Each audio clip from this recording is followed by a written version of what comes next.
Now that you and I know the science and the significance of connection, this shouldn't be surprising. Because connection is humanity's most significant need. It's not our most urgent need, it's our most significant need, however.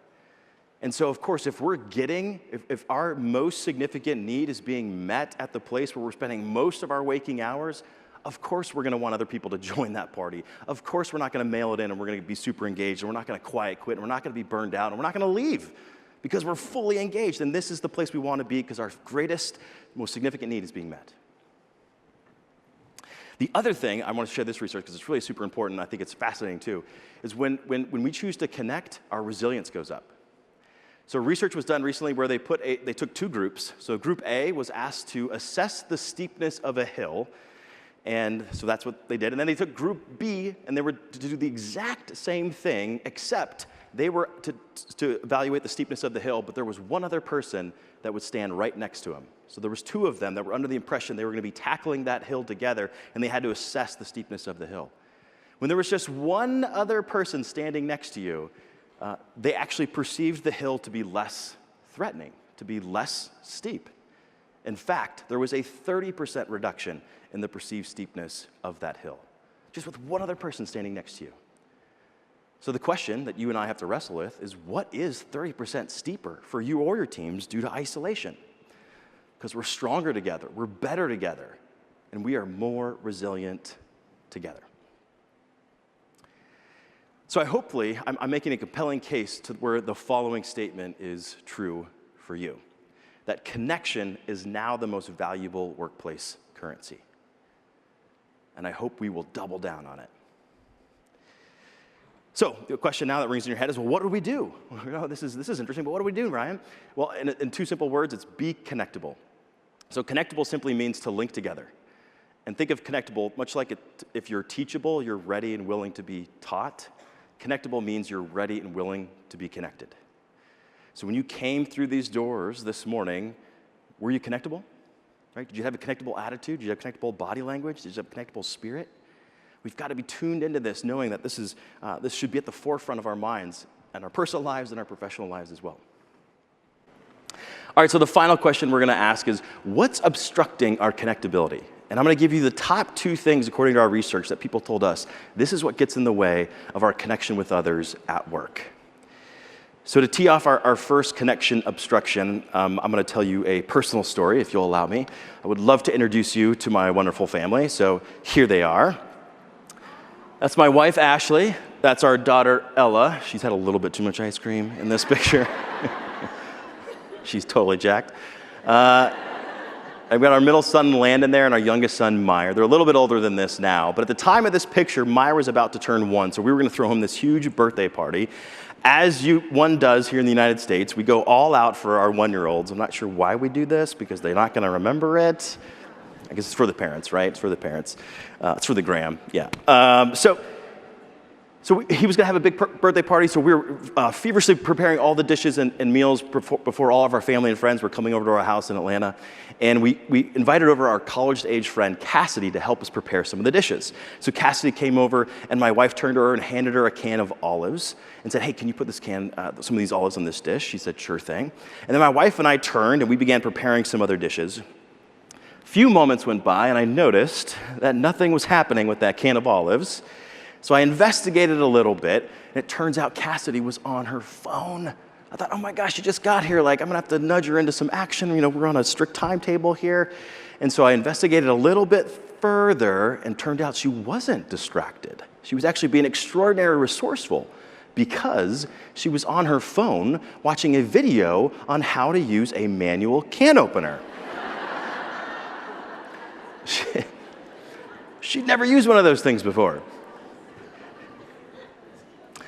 It dawned on me in that moment, my friends, that you and I are less dependent on each other than ever before. It's never been easier to navigate this world alone. And if we're not careful, we'll continue to choose convenience over connection. And too often, this device gets in the way of our connection. So the number 2 thing, connection disruptor, that gets in the way of you and I connecting with each other is technology and social media. Now, I'm going to give us a little bit different lens in which to look at this conversation, because I know we've heard ad nauseam how this can get in the way of our connection. But really, there's a bigger conversation to be had here, and it's around this idea that there's a connection illusion. I fell in this pitfall, maybe you've fallen in this pitfall before, that we think we're more connected than ever before, because we have all this wonderful technology at our disposal. But I want you to think again about that. We are not as connected as we once were. Why? Because there's a difference between communication and connection. Those two things are not the same thing. Big difference. So let's unpack the differences. So communication is the exchanging of information, and we actually process that in the front part of our brains. Whereas connection is the sense of the feeling of being understood and the ease of communication between people, this idea of feeling seen, heard, and valued, and we actually process that in the back part of our brain. So a good way to think about this is if you've ever texted I love you to a significant other, you can text them that all day. That's just communication. It doesn't become connection until they hear the tone in your voice, until they see your body language, they feel your embrace. So my friends, technology enables communication, not connection. And communication is important. You and I need to be really good communicators, but we cannot keep making the mistake thinking that we're connecting with each other over text, because it's not happening. So here's a good way to think about it. Communication is dealt, but connection is felt. And now more than ever, you and I and your team members and those around you in your communities and in your families, we need more connection. We got to be thoughtful about it. So the question that I want you to wrestle with, and I wrestle with every day, is how do we trade communication for connection? How do you trade a text message for a phone call? Or trade a virtual meeting for an in-person meeting? How do you trade a statement for a question? Subtle little choices we need to make if our goal is to further connect with others. So let me give you an example of how this played out in real time for a leader that we profiled in the book.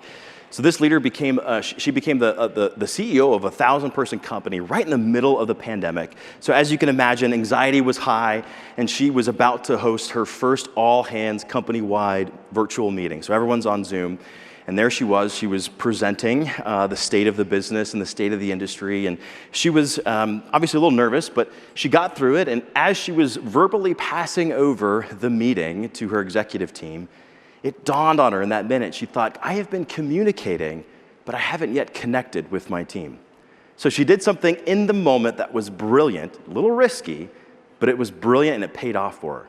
So again, she verbally passed over the meeting, and then she thought, how can I connect with this team? So she verbally passed it over, but she continued to share her screen, and she then went to Google. Now, the whole 1,000-person company is on the edge of their seat because they're thinking, whoa, new CEO, she has no idea, she hasn't stopped sharing, like we're gonna see all kinds of dirty laundry, like what's this, what's her search history, like all these things. So, but she's doing this intentionally. She knows she's got everyone in the palm of her hand.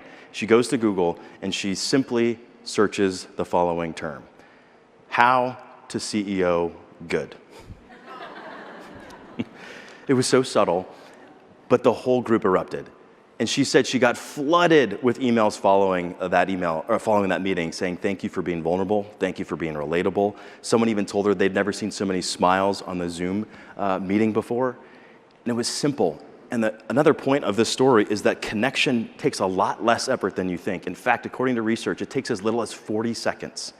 40 seconds, an elevator ride is all it takes to actually connect with someone where both parties leave with a boosted well-being. So it doesn't take a lot of effort, it just takes intentional effort.